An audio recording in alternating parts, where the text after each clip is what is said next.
Muita gente olha para a escrita chinesa, japonesa e coreana e pensa, nossa, parece tudo a mesma coisa, né? Mas e se a diferença entre eles fosse quase como a do português para o russo? Parece loucura, mas é por aí. Hoje a gente vai separar o joio do trigo e desvendar a real identidade por trás desses idiomas tão fascinantes. Então, a grande pergunta é essa. Será que eles são parentes? Vêm da mesma família linguística? Ou essa semelhança toda é só uma pegadinha da história? Pois é, a resposta vai surpreender muita gente. Para a gente desvendar esse mistério, nosso roteiro vai ser o seguinte.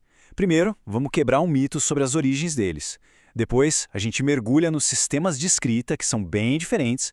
Aí vamos ver como eles são, a estrutura das frases, tudo. A gente vai entender também como a cultura entra nessa história.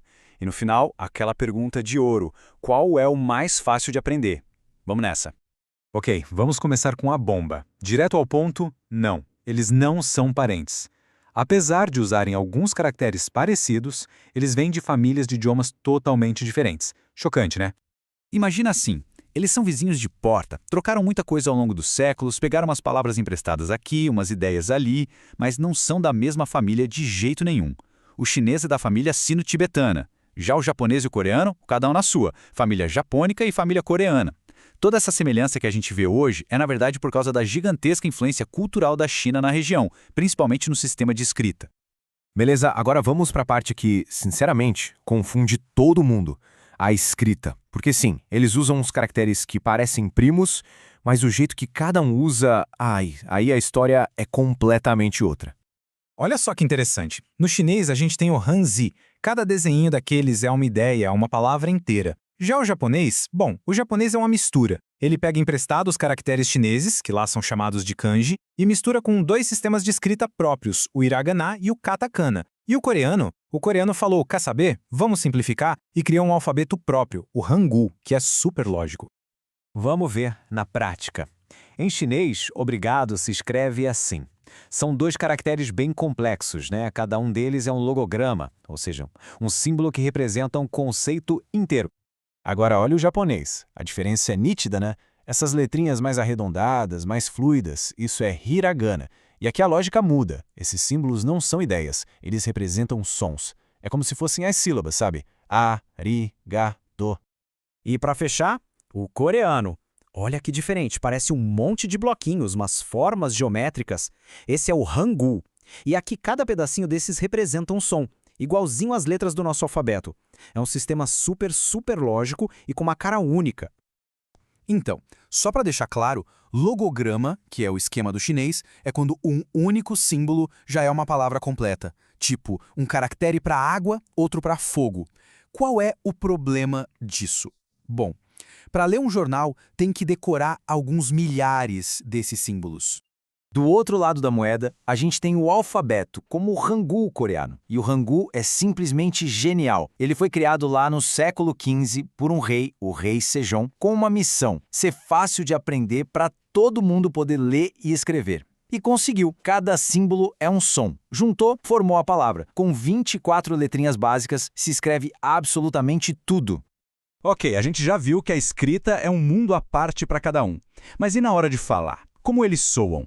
Se no papel a diferença já é grande, quando a gente ouve e olha para a gramática, aí o buraco é bem mais embaixo. Esse número 4 aí na tela, ele é a chave de um dos maiores desafios do chinês mandarim, os tons. Em chinês, o jeito que a gente fala uma sílaba, a entonação, muda completamente o significado. Por exemplo, a sílaba ma. Dependendo se o tom sobe, desce ou faz uma curvinha, ma pode ser mãe, pode ser cavalo ou até um xingamento. É quase como se fosse preciso cantar para falar. E tem mais. Olha só a ordem das palavras na frase. O chinês é parecido com o português. Sujeito, verbo, objeto. Eu como uma maçã. Tranquilo. Agora, o japonês e o coreano, eles viram tudo de ponta cabeça. O verbo vai lá para o final. Fica tipo, eu uma maçã como. Isso muda totalmente o raciocínio na hora de montar uma frase. Na prática, a gramática do chinês é mais direta. O verbo não fica mudando de forma, sabe? Já o japonês e o coreano são tipo um Lego. A gente pega a raiz de um verbo e vai colando um monte de pecinhas no final para dizer se é passado, futuro, se é uma pergunta. E ainda tem umas palavrinhas pequenas, as partículas, que servem para indicar quem fez o quê. É um quebra-cabeça gramatical bem diferente. E falando nessas pecinhas que eles colam nos verbos, no japonês e no coreano, elas fazem muito mais do que só indicar o tempo da ação. Elas carregam um peso cultural gigantesco. A hierarquia, o respeito, tudo isso está literalmente dentro da gramática. Essa frase aqui resume perfeitamente. Nesses dois idiomas, a relação entre quem está falando e quem está ouvindo define as palavras e as terminações verbais que vão ser usadas. O jeito de falar com o chefe é completamente diferente do jeito de falar com o amigo, não só no tom, mas na gramática mesmo. É um sistema complexo de formalidade para demonstrar respeito. Beleza. Depois de ver tudo isso, a pergunta que não quer calar. Qual deles é o mais difícil de aprender? Vamos dar uma olhada nisso do ponto de vista de quem está começando do zero. E olha, a resposta talvez não seja a que a maioria pensa. Então, vamos lá. O coreano costuma ser considerado o mais acessível. Por quê? Por causa do Hangul, aquele alfabeto super lógico. Já o japonês fica ali no meio termo, porque tem que dar conta de 3 sistemas de escrita diferentes. E o chinês? Bem, o chinês geralmente leva o troféu de mais desafiador. Tem que memorizar milhares de caracteres e ainda encarar o sistema de tons. É um desafio e tanto. E é isso. O que parecia ser tudo a mesma coisa, na verdade são 3 universos linguísticos completamente diferentes. Cada um com sua beleza, sua lógica, seu desafio. E agora a pergunta fica no ar. O que chama mais atenção? A genialidade de um alfabeto feito para ser fácil, a complexidade de um sistema que mistura tudo ou o desafio de uma língua que é quase uma música? A resposta, claro, é uma jornada bem pessoal.